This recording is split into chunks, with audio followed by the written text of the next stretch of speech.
പ്രിയപ്പെട്ടവരെ, എല്ലാവർക്കും പുതിയൊരു വീഡിയോയിലേക്ക് സ്വാഗതം. ഇന്നത്തെ നമ്മുടെ റെസിപ്പി എന്ന് പറയുന്നത് നല്ല ടേസ്റ്റായിട്ടുള്ള ഒരു വെജിറ്റബിൾ മസാലക്കറിയാണ്.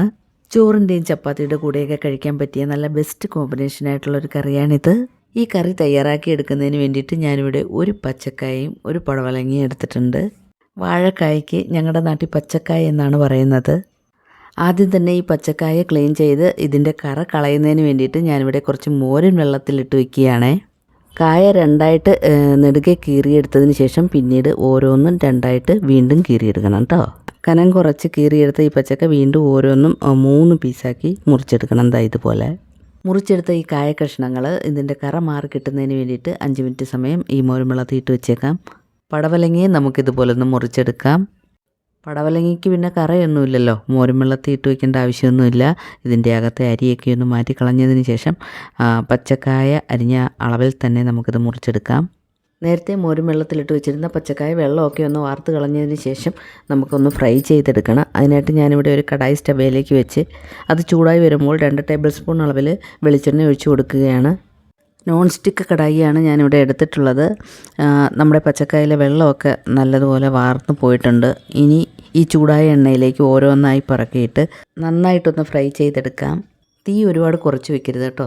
കുറച്ച് വെച്ച് കഴിഞ്ഞാൽ ചിലപ്പം വെന്തുടഞ്ഞു പോകാൻ സാധ്യതയുണ്ട്. അതുകൊണ്ട് മീഡിയം അല്ലെങ്കിൽ ഹൈ ഫ്ലെയിമിലിട്ട് നമുക്കിത് ഫ്രൈ ചെയ്തെടുക്കാം. ഒരു സൈഡ് മൂത്ത് വരുമ്പോൾ നമുക്കിത് തിരിച്ചിട്ട് കൊടുക്കാം. 2 സൈഡും ഒരുപോലെ ഫ്രൈ ആയി വരുമ്പോൾ നമുക്കിത് എണ്ണയിൽ നിന്നും കോരി മാറ്റാം. പടവലങ്ങ നമുക്ക് എണ്ണയിലിട്ട് ഫ്രൈ ചെയ്തെടുക്കേണ്ട ആവശ്യമില്ല. അത് നമുക്ക് കറിയിലിട്ട് വേവിച്ചെടുക്കാം. കായ ഫ്രൈ എല്ലാം എണ്ണയിൽ നിന്നും കോരി മാറ്റിയതിന് ശേഷം നമുക്കിതിലേക്ക് ചെറുതായി അരിഞ്ഞ ഉള്ളി ചേർത്ത് കൊടുക്കാം. ഓയിൽ വേണമെങ്കിൽ കുറച്ചും കൂടി ഒഴിച്ചു കൊടുക്കാം കേട്ടോ. ചെറുതായി അരിഞ്ഞെടുത്ത ഉള്ളി ഞാനിവിടെ 1/2 കപ്പ് അളവിലാണ് എടുത്തിട്ടുള്ളത്.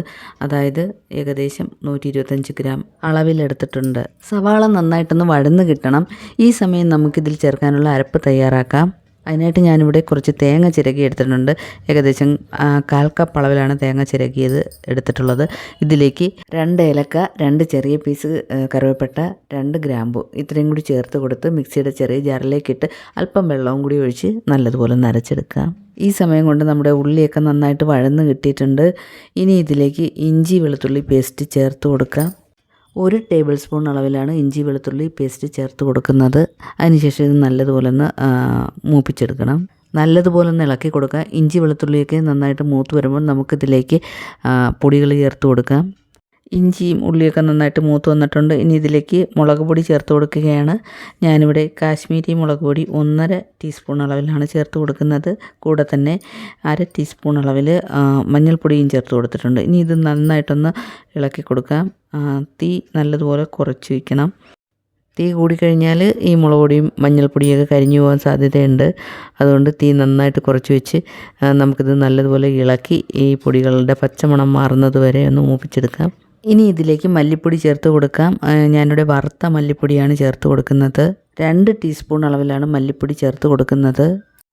മല്ലിപ്പൊടി ഒന്ന് ചൂടായതിന് ശേഷം നമ്മൾ നേരത്തെ തയ്യാറാക്കി വെച്ചിരുന്ന ആ തേങ്ങ അരപ്പങ്ങ് ചേർത്ത് കൊടുക്കാം.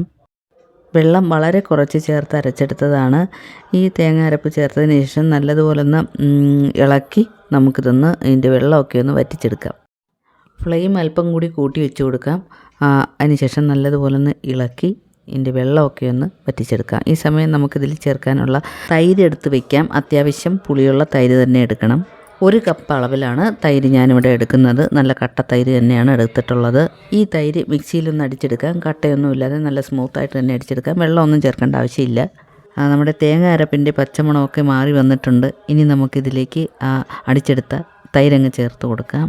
തൈര് ചേർത്തതിന് ശേഷം നന്നായിട്ടൊന്ന് ഇളക്കി യോജിപ്പിച്ച് കൊടുക്കാം. വീഡിയോ കണ്ടുകൊണ്ടിരിക്കുന്ന കൂട്ടുകാർ മറക്കാതെ ഒന്ന് ലൈക്ക് ചെയ്തേക്കണേ. അതുപോലെ ആദ്യമായിട്ട് കാണുന്നവരാരെങ്കിലും ഉണ്ടെങ്കിൽ സബ്സ്ക്രൈബ് ചെയ്തൊന്ന് കൂട്ടാക്കാനും മറന്നു പോകരുത്. ഇനി നമുക്ക് ഒരല്പം വെള്ളവും കൂടി ഈ കറിയിലേക്ക് ചേർത്ത് കൊടുക്കാം. ഇനി ഈ കറി നല്ലതുപോലെ ഒന്ന് തിളച്ച് വരുമ്പോൾ നമ്മൾ നേരത്തെ കട്ട് ചെയ്ത് വെച്ചിരുന്ന ആ പടവലങ്ങ അങ്ങ് ചേർത്ത് കൊടുക്കാം. പടവലങ്ങ ചേർത്ത് കൊടുത്ത ശേഷം നല്ലതുപോലെ ഒന്ന് ഇളക്കി യോജിപ്പിച്ച് കൊടുക്കാം.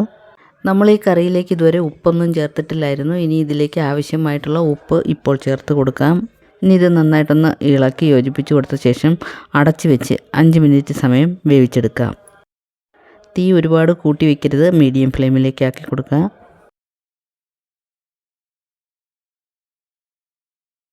5 മിനിറ്റ് സമയം കഴിഞ്ഞ് നമുക്കിതൊന്ന് തുറന്ന് നോക്കാം. കറിയുടെ നല്ലൊരു മണം വരുന്നുണ്ട്. നല്ല കളർഫുള്ളായിട്ട് നല്ല എണ്ണയൊക്കെ തെളിഞ്ഞു വന്നിട്ടുണ്ട്. പടവലങ്ങയൊക്കെ നന്നായിട്ട് വെന്ത് കിട്ടിയിട്ടുണ്ട്. ഇനി നമുക്കിതിലേക്ക് നേരത്തെ ഫ്രൈ ചെയ്ത് വെച്ചിരുന്ന ആ കായ കഷ്ണങ്ങളങ്ങ് ചേർത്ത് കൊടുക്കാം. ഇനി നന്നായിട്ടൊന്ന് ഇളക്കി യോജിപ്പിച്ച് കൊടുക്കാം. ഈ കറി ഒന്ന് തിളച്ച് വരുമ്പോൾ നമുക്കിതിലേക്ക് ചെറുതായി അരിഞ്ഞെടുത്ത മല്ലിയില ചേർത്ത് കൊടുക്കാം. അതിനുശേഷം നമുക്ക് സ്റ്റൗ ഓഫ് ചെയ്യാം. ഒരു ദിവസം ചിക്കനോ മീനോ കിട്ടിയില്ലെങ്കിലും പച്ചക്കായും പടവളങ്ങയൊക്കെ കൊണ്ട് നമുക്കിതുപോലെയൊക്കെ കറി തയ്യാറാക്കി എടുക്കാവുന്നതാണ്. വളരെ രുചികരമായ വെറൈറ്റി ആയിട്ടുള്ള ഈ കറി എല്ലാവർക്കും ഇഷ്ടമായി കാണുമെന്ന് വിശ്വസിക്കുന്നു. ഇഷ്ടമായെങ്കിൽ നിങ്ങളുടെ ഫാമിലിക്ക് ഫ്രണ്ട്സിനും കൂടി ഈ വീഡിയോ ഒന്ന് ഷെയർ ചെയ്ത് കൊടുക്കുക. അതുപോലെ നിങ്ങളുടെ വിലയേറിയ അഭിപ്രായം രേഖപ്പെടുത്താനും മറന്നു പോകരുത്. Thanks for watching.